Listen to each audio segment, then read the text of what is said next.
There has been a rash of some big name stocks hitting 52-week lows. Some of those stocks are controversial.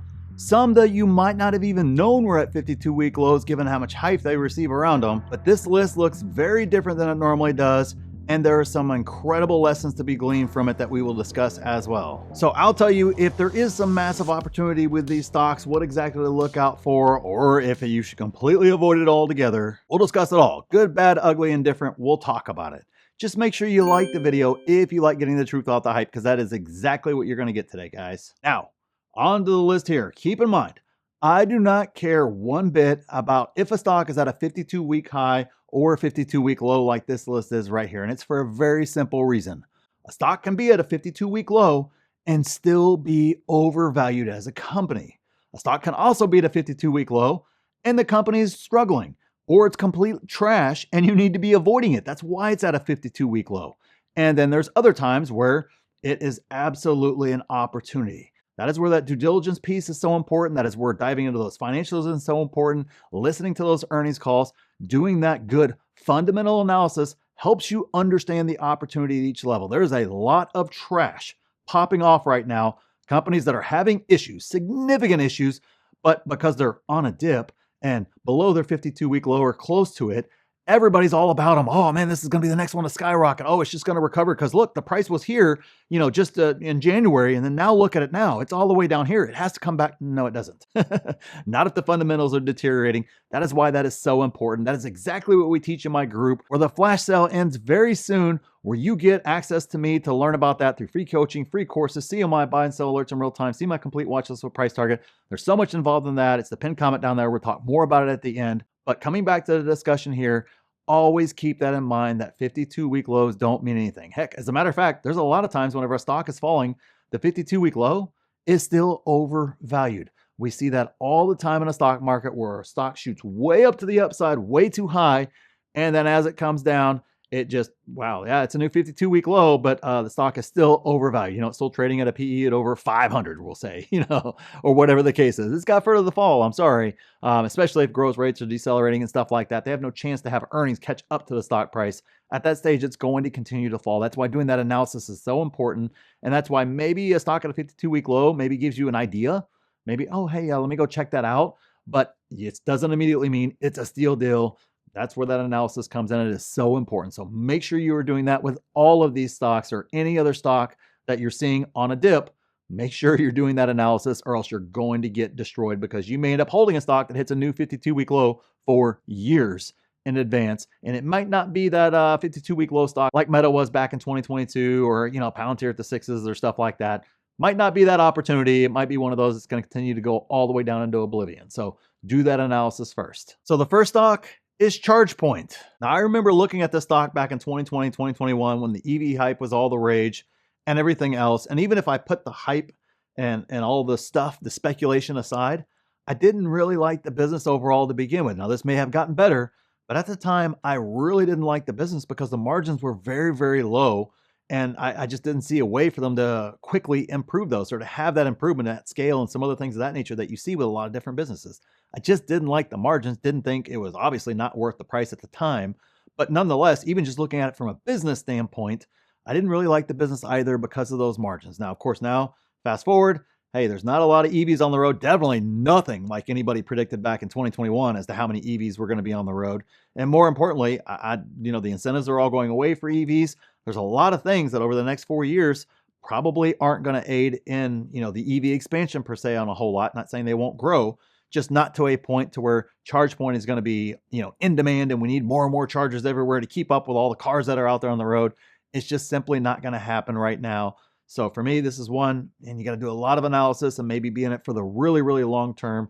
Again, I would want to see better margins, but for now, I'm not sure I want any part of this stock personally. It definitely doesn't fit my plan and my goals and everything else with the stock. Number two is Lockheed Martin. All right, so a completely different stock here, defense stock. And again, when you're looking at these style stocks, it's kind of tough because you've got to understand government contracting on a high level. Then you've got to kind of understand, government funding and everything else, which of course is a problem right here for the US government. We can discuss who's right, wrong, and who's creating problems or whatever the case is. The reality is we still are spending money. The budget is still going to continue to balloon. and how much more can they afford to push to these government contractors that are out there? Do they have, what other new contracts on the horizon? Where is the expansion going to come from with companies like Lockheed? Now, I'll be honest and upfront, I have not done a valuation on them yet, so I do not know where they are from a valuation standpoint. I just know those are all things to consider, and you've really got to lock down on what management's saying about their future guidance and the future of the company and the future of contracting and defense contracting and things of that nature that they are seeing. That right there to me is kind of key as to, is there opportunity there or not? Again, I don't care that they're at 52-week lows. I'm wondering, what is that future, especially given the current situation here with the U.S. government, and look at how much money they draw from the U.S. government.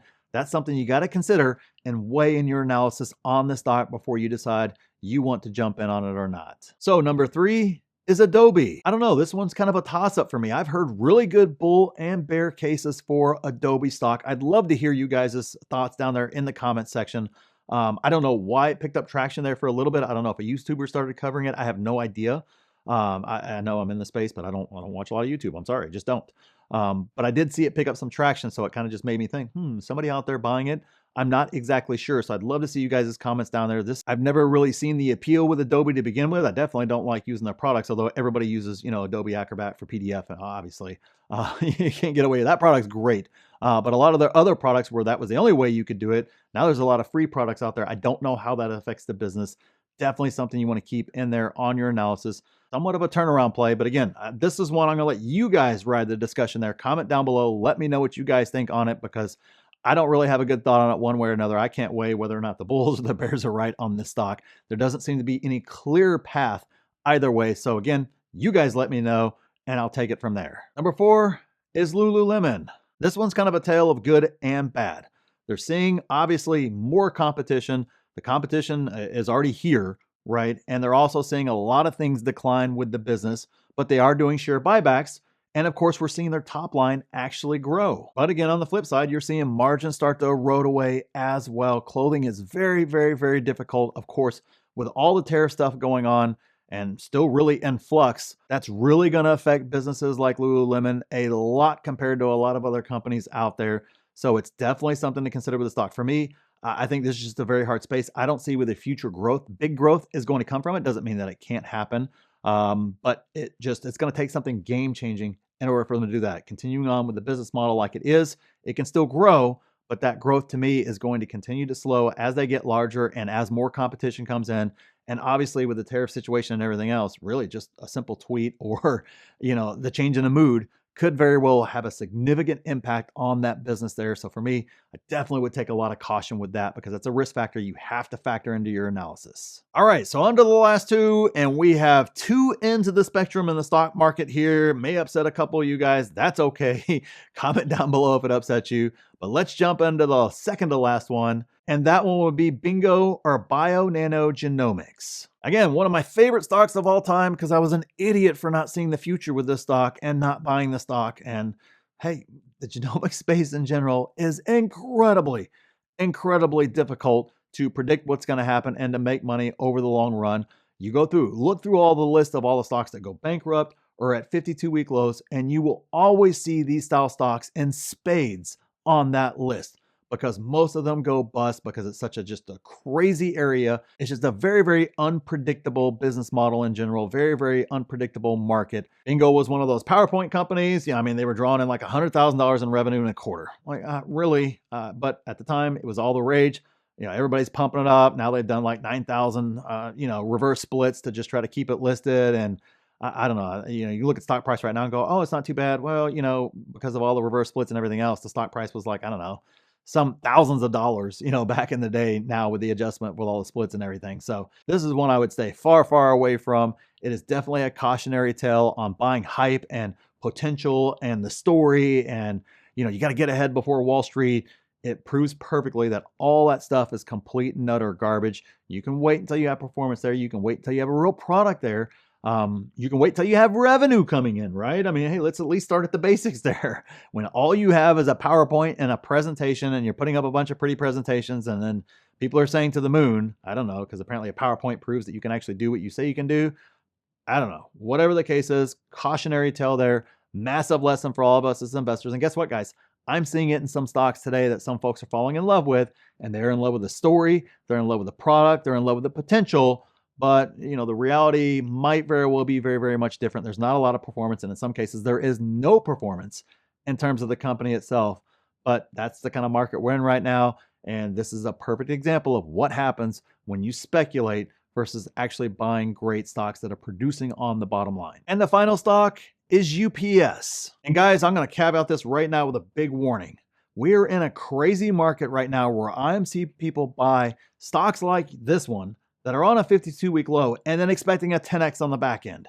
It makes no sense. This is not a 10x style stock. This is not, it's like everybody's trying to turn everything into meme stock. I don't understand what's going on right now, but sorry, UPS, although I believe is a great company, struggling right now, yes, but a great company overall is not going to magically 10x on us just simply because it's at a 52-week low or Wall Street beat it down or it's on the dip or whatever the case is. We've got to get that style of investing out of our head. Now, for those of you guys out there who are dividend investors, might very well be a great opportunity. The CEO said the dividend is rock solid and going nowhere, which means you're getting a really nice yield on UPS's dividend compared to where you've been able to get it in the past. Now, again, you've got to do that due diligence, get into those financials, make sure what you're looking at makes sense. But I don't think UPS business is going to go away.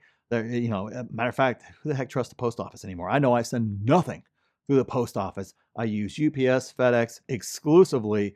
Just kind of depends upon which one's closest, wherever the heck I'm driving by or whatever the heck one of my employees are driving by at the time. And that's it. That's the basis of the case there. But they are vital to moving documents and moving physical things that still need to move around, not just at home, but internationally as well. And the amount of infrastructure and everything else required to disrupt that space is just incredibly hard. Oh, by the way, the internet's already here, guys. It's already disrupted their business to whatever degree it's going to disrupt. There's still always going to be a need to send physical products, physical documents in that case. And in those cases, these right here are the companies that continue to do that. So again, I don't expect 10x growth, but I also don't expect them to go bankrupt either. Of course, it is the stock market. Anything can happen.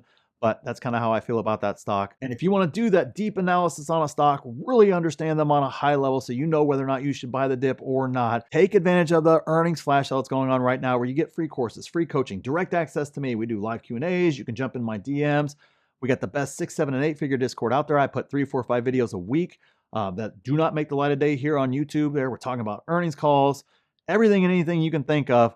It's going on in the group. Check it out. It's the pinned comment. See if a membership's right for you before the price goes up. And click this video here if you want to see exactly what I'm buying in this market. And click here to see my exact plan for this market. So thanks for watching, and we'll see you in the next one.